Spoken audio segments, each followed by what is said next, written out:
자, 20세 이상의 자아실현기인데 문제는 뭐냐면 이 아이가 뭘 자기가 선택을 못해. 그럼 누가 케어하고 있다는 얘기야? 부모가 케어하고 있다는 얘기잖아. 자아형성기예요. 20세 이상이라는 건 나이 기준으로 우리가 대체적으로 본 거고 양육되고 있으면 자아실현기가 아니에요. 그런데 여기에서 그래도 성인이라고 뭐를 해요? 지 재밌고 좋은 거 행복한 거 추구하고 뭐 추구는 해요. 그러나 부모의 양육 테두리 안에서 추구를 해요. 즉 사회에서 추구하는 게 아니에요.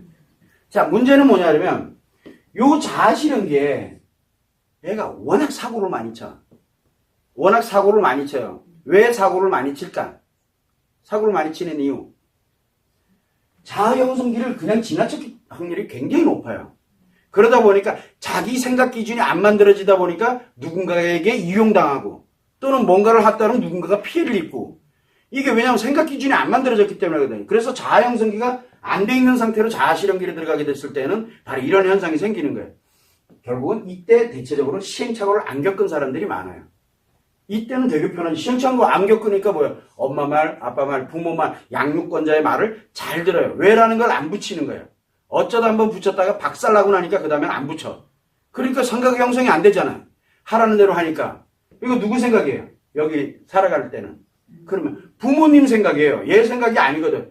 그런 상태에서 자아실현기에 들어가서 성인이 딱 되고 보니까 자기가 할 수 있는 게 하나도 없는 거야. 그렇다고 내 인생을 부모님이 아니 얘가 예를 들어 만약에 아들이야.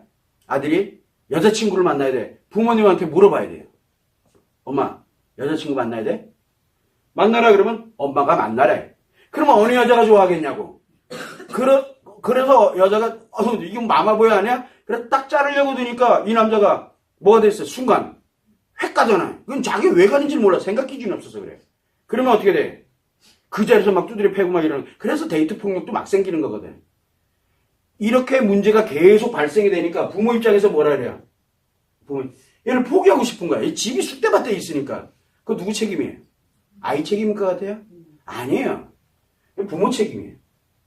그러나 성인이잖아. 그럼 어떻게 할 수도 못, 이제는 양육권자도 아니야. 이미 양육을 벗어나 버렸거든. 그럴 때 이 아이에게 해줄 수 있는 가장 좋은 방법이 뭐예요? 바로 다시 생각을 만들 수 있는 기회를 줘야 돼요.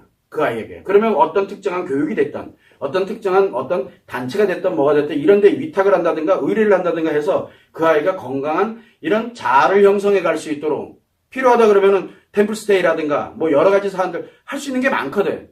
그런 거를 통해 가지고 그 아이의 자아를 건강하게 형성을 해놓고 난 다음에 다시 들어가면 되거든. 근데 이걸 하기가 싫은 거야. 왜? 양육 자체가 싫은 거예요.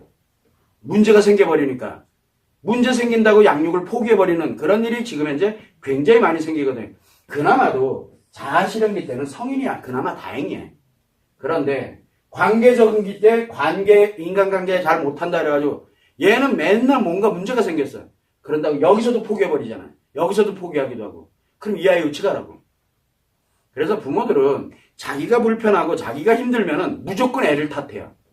부모들은.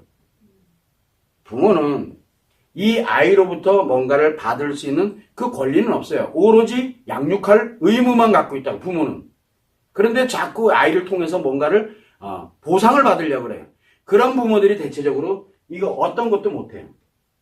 그래서 항상 그런 부모들은 이 아이의 입장에서 다시 돌아가서 인간관계가 만약에 관계적인 좀 문제가 있다. 여기서부터 다시 일로 내려오고 다시 내려올 수 있게끔 이거를 만들어줘야 돼요. 근데 그러면 기간이 엄청 오래 걸리잖아요. 근데 기간이 오래 걸리지 않아도 돼요.